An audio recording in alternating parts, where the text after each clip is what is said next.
Principal के सामने गोली मार दी गई है, प्रिंसिपल वहां से भाग गए, अपनी जान बचा के उसकी जान चली गई। पॉलिटिकल काम पुलिस से लिया जाएगा तो पुलिस अपना काम कब करेगी? जी हाँ, तो वही बनारस जो है आज 22 मार्च 2026 को जो है, जो कभी धार्मिक नारों से गूंजता था, वो आज जो है गोली की आवाज़ों से जो है कॉलेज के कैंपस जो है गूंज उठा है। जिसमें जो कि उदय प्रताप जो कॉलेज है, जो कि वहाँ पे वाराणसी में है, जो बीएचयू से मात्र 10 से 12 किलोमीटर, और आपका वाराणसी जो जंक्शन है उससे जो मात्र 6 से 7 किलोमीटर की दूरी पर ये कॉलेज है। और वहाँ पे आज सुबह जो है कॉलेज जब चल रहा था, उसी समय घटना जो हुई है।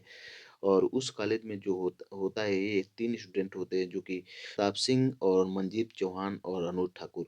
मनीष चौहान जो है सूर्य प्रताप सिंह पे 4 गोली कॉलेज के पास बच्चों के सामने ही गोली मारता है। बच्चे और बच्चे उसका वीडियो भी बना रखे हैं। पुलिस अभी चूंकि पूरी कार्रवाई कर रही है और संवैधानिक कार्रवाई जारी है और अभी भी जांच जारी है। लेकिन तात्कालिक जो खबरों से या सोशल मीडिया से जो खबर आ रही है, उसमें यह है कि सूर्य प्रताप सिंह को गोली लगी है, जो हॉस्टल में वहीं रहता था और बीएससी जो है मैथ का जनरल स्टूडेंट था, और जो कि चौथे सेमेस्टर में पढ़ रहा था। और इसमें मुख्य आरोपी जो मंजीत चौहान जिसने गोली मारी है, वो एमए का सेकेंड ईयर का छात्र था और दूसरे सेकेंड ईयर का छात्र था।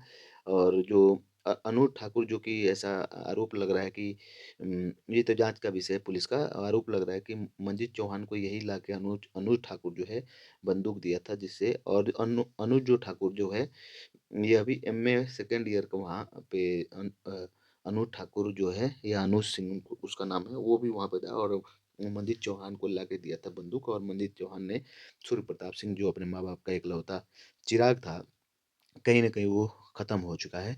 और ये कहीं न कहीं सिस्टम और इसकी नाकामयाबी है, ऐसा अखिलेश यादव जी ने कहा है। तो यहाँ पे जो आरोपी जो है मंजीत चौहान ने, उसने पुलिस को अपने हालिया बयान में बयान दिया है कि जो सूर्य प्रताप सिंह है, जो है हॉस्टल के लड़कों के साथी था। जब भी वो मुझे अकेला देखता था तो अपने दोस्तों के साथ मिलकर पीट देता था। 2 बार मेरी पिटाई हो चुकी थी, 1 बार हाथ के कड़े से सिर पर वार किया था। शिवपुर थाने में मारपीट का केस यहाँ पे है। तो यहाँ पे जो है एक तरह से देखा जाएगा कि जाँच का विषय है, और पुलिस ने बताया है की जाँच एकदम जारी है। अभी भी जो आरोपी हैं, उसमें मुख्य आरोपी मंजीत चौहान जो है गिरफ्तार हो चुका है, जिसने गोली मारी है। और लेकिन उसका साथी आरोपी अनुज ठाकुर अभी भी फरार है। तो यहाँ हुआ ये, कारण इसका ये है पूरे घटना का कि 2 बार सूर्य कुमार सिंह ने उसके हॉस्टल के दोस्तों ने मिल करके मंजीत की पिटाई की।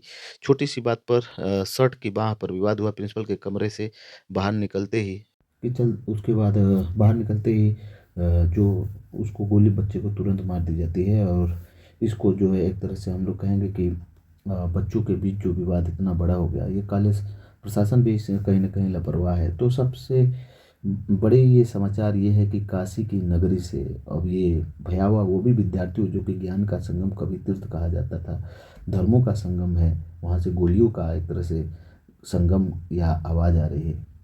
तो इसको कहा जाता है कि अगर यूजीसी अगर रहता, तो अगर यूजीसी लागू हुआ रहता 2026 वाला, तो कहीं न कहीं इक्वलिटी कम्युनिटी और इक्वल अपॉर्चुनिटी सेंटर होता। जो मंजीत ओबीसी का है, रैंगिंग शोषण की शिकायत लिखित दे सकता था, कॉलेज को 15 दिन में निपटाना होता, रिपोर्ट यूजीसी को। लेकिन यहाँ जो भी मामला अभी जांच चल रहा है, और तो यह सबसे ओवरऑल कारण ये था कि सूर्य प्रताप सिंह जूनियर मंजीत शहीद की रैगिंग करता था। मंजीत ने शिकायत की, प्रिंसिपल ने मीटिंग बुलाई। मीटिंग के बाद सूर्य ने गाली दिया, कॉलर पकड़ा, मंजीत ने बदला लिया, रैगिंग। छोटे से बाद और दिन दहाड़े जो है, जहाँ जय घोष और आरती हमेशा गंगा आरती तीनों टाइम होता है, वहाँ पे गोलियों की आरती एक तरह से सुना दिया गया। लेकिन लाचार सिस्टम के कारण 3 माताओं का एक तरह से दुख में हुई हैं, चाहे सूर्या सिंह हो, चाहे अनुज सिंह हो, चाहे मंजीत चौहान हो। तीनों परिवार जो है दुखित होगा, और तीनों ही माँ अपना परेशान होंगी। अब गार्जियन ही समझेगा उन बच्चों का क्या महत्व था। और सभी लोग, जांच हो रही है, आगे देखिए क्या होता है। ये सरकार की वजह से हुई है। ये सरकार पुलिस से, प्रशासन से पॉलिटिकल काम लेती है। जब पॉलिटिकल काम पुलिस से लिया जाएगा तो पुलिस अपना काम कब करेगी?